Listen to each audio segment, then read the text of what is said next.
नमस्कार। मैं कमलेश कबीर आपका एक बार फिर स्वागत करता हूं इस नए एपिसोड में। आज के इस एपिसोड में हम बात करेंगे दुनिया के इतिहास की सबसे छोटी लड़ाई, जो भारत और पाकिस्तान के बीच में। हम दिन की तो ज्यादा बात नहीं करेंगे, लेकिन 3 रात की यह लड़ाई चली, तो बहुत छोटी।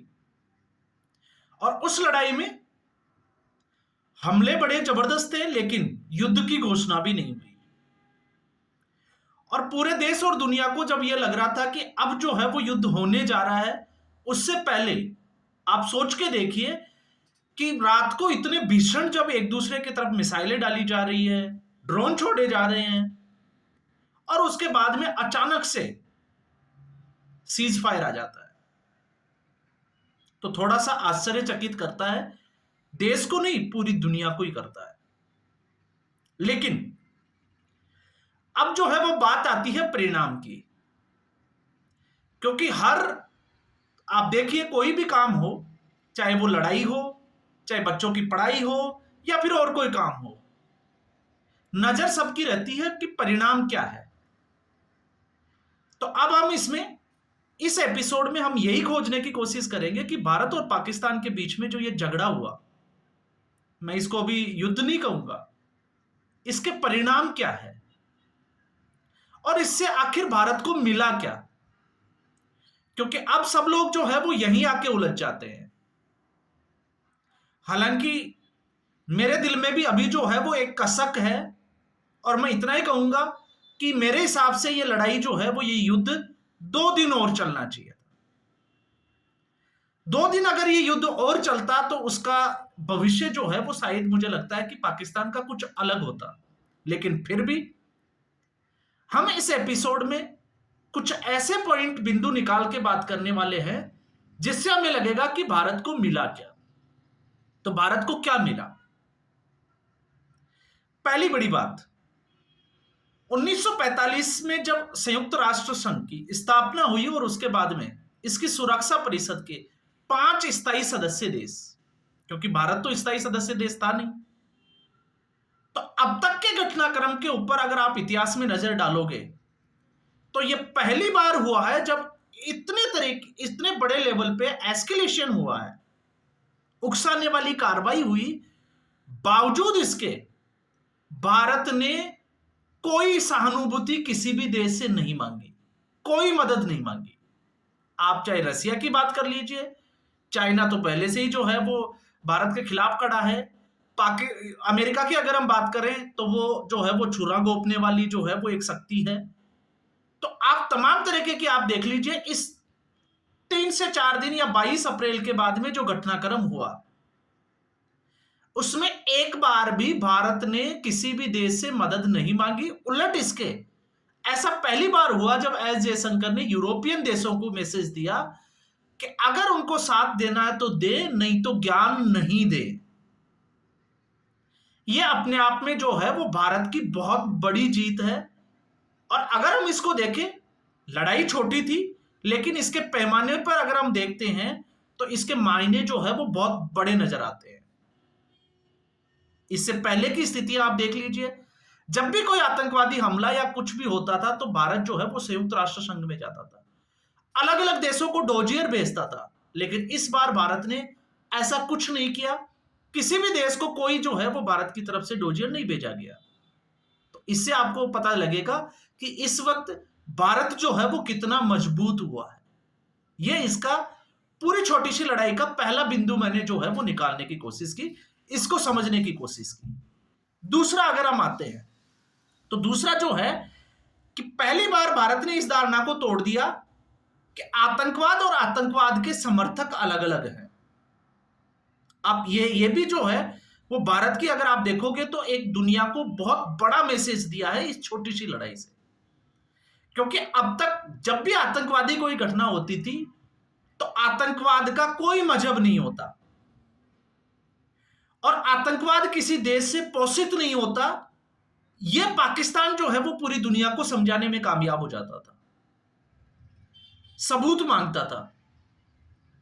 इस बार भारत की सरकार ने ना तो पाकिस्तान को कोई सबूत भेजा, और दूसरा जिस तरीके से भारत ने पहले दिन जो ऑपरेशन सिंदूर हुआ था उसमें 9 ठिकानों के ऊपर अटैक किया, जिसमें मसूद अजहर के परिवार के 10 लोगों को जो है वो मार गिराया, जिसमें खूंखार आतंकवादी थे, और उसके बाद में उनके जनाजे में पाकिस्तान की फौज का जाना यह दिखाता है कि आतंकवाद और आतंकवाद समर्थक कौन है। तो पाकिस्तान को पूरी दुनिया में इस मामले में जो है वो भारत ने एक्सपोज करके रख दिया कि पाकिस्तान की आतंकवाद के लिए क्या भूमिका है। फिर उसके बाद में जिसमें मैंने बात की पाकिस्तान की फौज, और इससे यह भी जो है वो साफ हो जाता है कि पाकिस्तानी फौज पूरी दुनिया में आतंक फैलाने के पीछे अगर किसी का हाथ है तो वो पाकिस्तान की फौज का हाथ है। तीसरे बिंदु पे अगर हम आते हैं तो तीसरा बिंदु यह है कि जिस तरीके से रणनीतिक धैर्य और सांस्कृतिक संयम, इन दोनों की एक कड़ी परीक्षा होती है। तो आपको लगा होगा 22 अप्रैल की जो घटना है वो अपने आप में साधारण घटना नहीं मान के मुझे लगता है कि हमें असाधारण घटना माननी चाहिए, जिसमें धर्म पूछकर लोगों को मारा गया।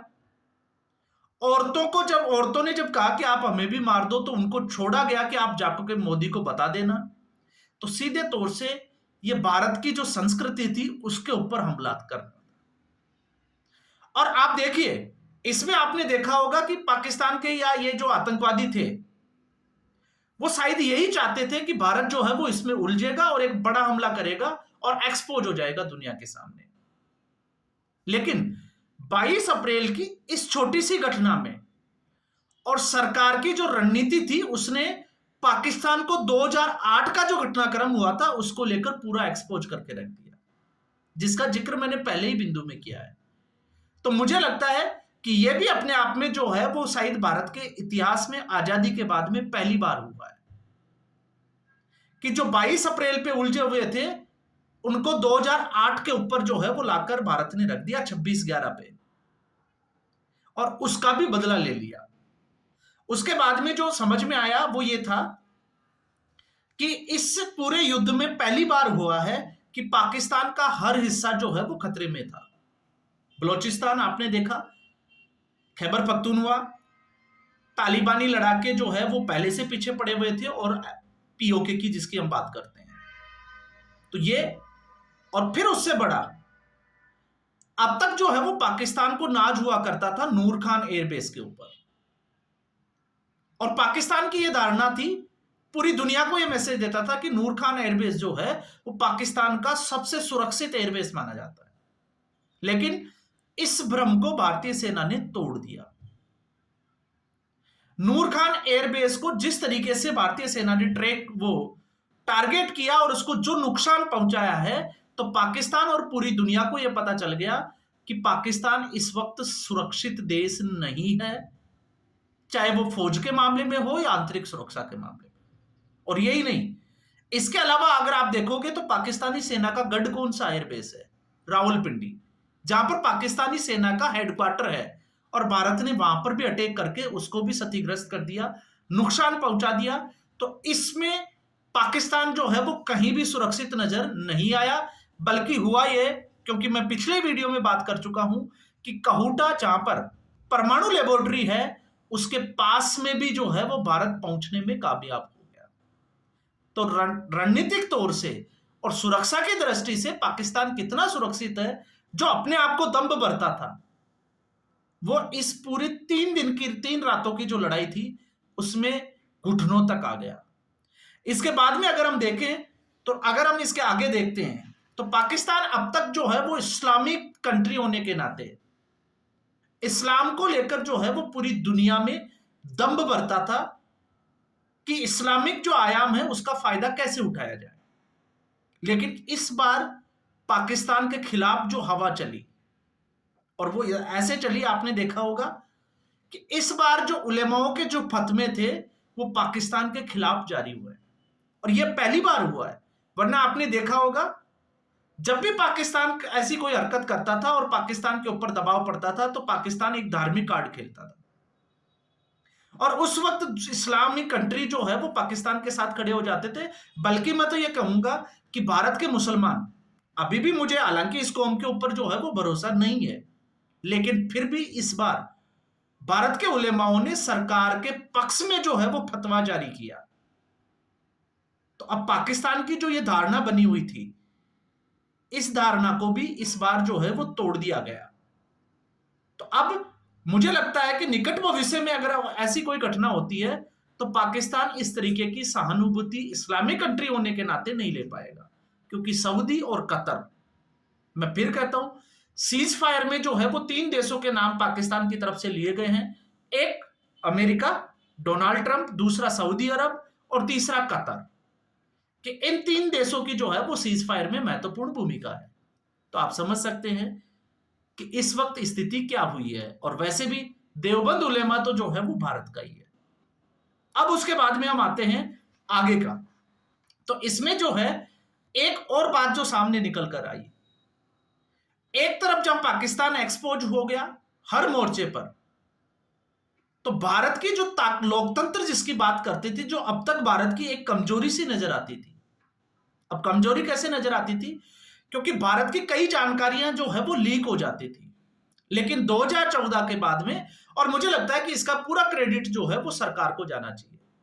2014 के बाद में अगर आप देखोगे, इतने बड़ी लड़ाई के बाद में, इतने बड़े जब भारत एक युद्ध में जा रहा था, लेकिन एक भी खबर, एक भी जानकारी जो है वो लीक नहीं हुई। वरना अब तक जो है वो भारत को बाद में पता चलता था और पाकिस्तान को जो है वो पहले उस खबर का पता चल जाता था कि पाकिस्तान, वो भारत जो है वो पाकिस्तान के ऊपर क्या एक्शन लेने वाला है। तो इसीलिए मैंने कहा कि जो लोकतंत्र की जो कमजोरी थी, इस बार जो है वो उस कमजोरी में जो भारत की जो सीक्रेट जो प्रणाली थी, उसकी जो चीजें निकलकर सामने आई कि भारत इस वक्त जो है वो कितना प्राइवेसी और कितना सिक्रेसी के साथ में जो है वो काम कर रहा है। तो कोई भी खबर जो है वो लीक होने का संभावनाएं कम हो गई। जबकि लोकतांत्रिक देशों में आपने देखा है, जितने भी आप लोकतांत्रिक जो देश है आप उठा के देख लीजिए, रहस्य को रहस्य रख पाना जो है वो बिल्कुल असंभव होता है। और ऐसा पहली बार हुआ है। जबकि ये सबको पता है, सूत्रों से हवाले से कोई खबर दे वो बहुत बड़ी बातें कर सकता है, लेकिन इस युद्ध में ये जो है वो पहली बार हुआ है कि आपने देखा कि 2014 के बाद में क्या होने वाला है किसी को कोई पता नहीं था। बालाकोट एयर स्ट्राइक, किसी को खबर नहीं। और सोच के देखिए कि भारतीय जनता पार्टी के मंत्रियों को पता नहीं कि क्या होने वाला है, पाकिस्तान पर कब हमला होने वाला है। और जब हमला हो जाता है और सरकार बताती है कि इसकी प्लानिंग तो पहले से की जा चुकी थी कि 7 मई जो है वो तय है, तब हमें पता चलता है कि अच्छा, ये प्लानिंग जो है वो तब से चल रही थी और ये मॉक ड्रिल और ये सारी चीजें जो है वो प्लानिंग का हिस्सा थी। जबकि पहले क्या होते थे? पहले ये होता था कि डिसीजन लेने से पहले ही जो है वो फोन करके बाहर बता दिया जाता था कि अब ऐसा होने वाला है, तो मीडिया में खबरें आ जाती थी। और उसके बाद में आज भी पाकिस्तान परस्त लोग, क्योंकि इस नेटवर्क को तोड़ना बहुत जरूरी था और सरकार जो है वो कामयाब हो गई, उस नेटवर्क को तोड़ दिया जो सूत्रों के हवाले से खबर देता था। तो मुझे लगता है कि एक छोटा सा जो युद्ध है उसके ये परिणाम जो है वो बड़े गंभीर है। और इस वक्त अगर हम देखें तो भारत के लिए ये फायदे की दृष्टि से अगर हम देखते हैं तो ये भारत का बहुत बड़ा फायदा करा के गए। हालांकि मैं आखिरी में आपको यही कहूंगा कि मेरे दिल में बस इतनी सी कसक है कि ये युद्ध जो है वो 2 रात और चलना चाहिए था। शायद जो है वो उसका परिणाम और कुछ अलग होता और पाकिस्तान की जो रीढ़ की हड्डी है उसको भी तोड़ने में भारत कामयाब हो जाता। तो इस एपिसोड में फिलहाल इतना ही, फिर हम एक नए एपिसोड के साथ हाजिर होंगे। तब तक के लिए धन्यवाद।